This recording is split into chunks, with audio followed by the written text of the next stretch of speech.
Whenever we see a plant, we see its green color, and for that reason, somewhat we always associate the color green with plants.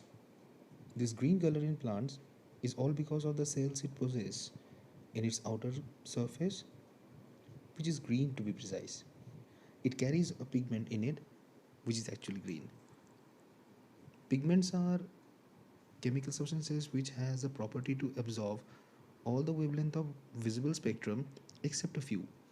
It is those few wavelength of light coming out of it as a reflection emits its color, or in reality, that is what we perceive with our vision. Now, plants possess something called chlorophyll, which has the property of absorbing all but the green color. Thus, plant appear to be green, but its function is not limited to that of giving color. It is responsible for one of the most important biochemical reactions called photosynthesis. It is a process in which atmospheric CO2 and water from soil gets assimilated by the plant to make carbohydrate, which is the food for all living organism. For all this to happen, plant needs to harness the sunlight, and it is chlorophyll that helps in it. The photopigment chlorophyll can be found present in a dedicated organelle in eukaryotic plant cells called the chloroplast. It is one type of plastids. It is a double membrane bound organelle with an independent system of its own, means it can control all its necessary functions. And for that, a control center is required, which is a single circular DNA that can be found in its matrix. The matrix of the chloroplast behaves like cytoplasm and helps in every single biochemical reactions that occur here. The chloroplastid matrix also goes by the name of stroma. Other structures that can be found will be polyribosome, which is multiple ribosomes bound to a single messenger RNA, and this is the one that produces all the necessary proteins. The most prominent and important structure that can be found here will be the membrane bound sacs called thylakoid, which gets stacked up forming granum.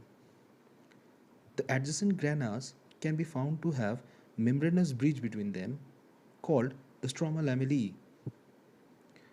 Point to be noted here that it is the grana or exactly the thylakoid where photosynthesis begins with the harnessing of light energy, but it is completed with the production of carbohydrate in the stroma, which houses the enzymes needed for completing the process. It also possesses some amount of stored starch granules.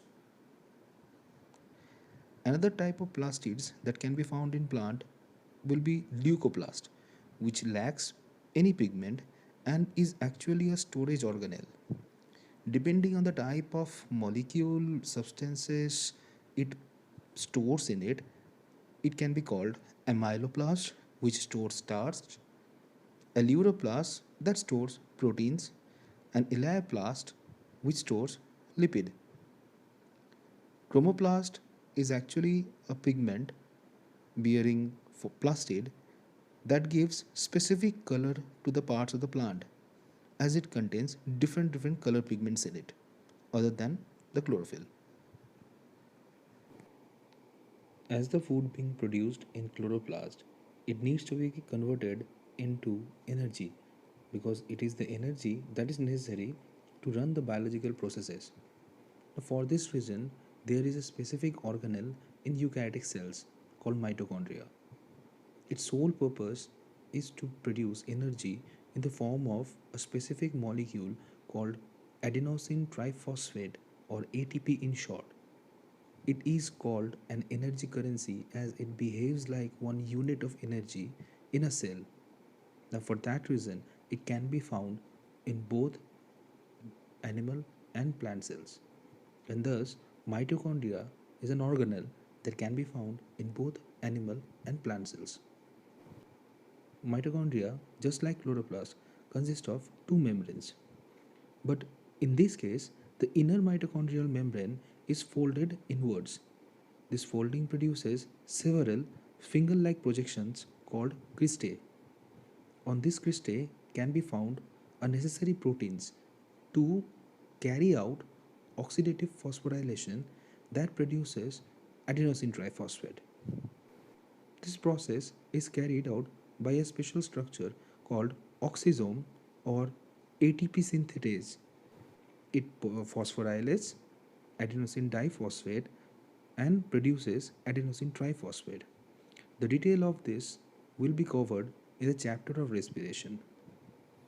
The mitochondrial matrix consists of all necessary components to carry out the processes like Krebs cycle, which helps in the production of ATP.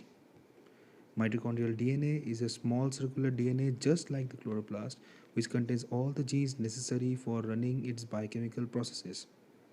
And it also has polaribosomes by which the proteins are produced.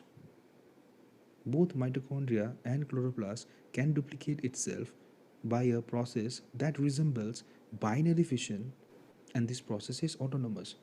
Symbiosis is a close relationship between organisms of different species that live together. Now, there is a theory called the theory of endosymbiosis that proposes that some of the today's eukaryotic organelles has evolved by a symbiosis in which one species of prokaryote was engulfed by another species of prokaryote, where the engulfed prokaryote started providing the host with certain advantages associated with their special metabolic activities. This resulted in this symbiotic relationship in which both of them are benefited, and the engulfed prokaryote somehow became the organelle. For the biggest example will be chloroplast and mitochondria, where evidences suggest that the two membranes are actually the membrane of the phagosome, which became the outer membrane, and the membrane of the prokaryote itself became the inner membrane. Now, all the necessary components can be found in the inner membrane of the organelle, which is just like that we see in case of the prokaryote, where all its necessary functions it majorly resides in the inner membrane. Polyribosomes, the circular DNA, they are also characteristics of that of the prokaryotic cell.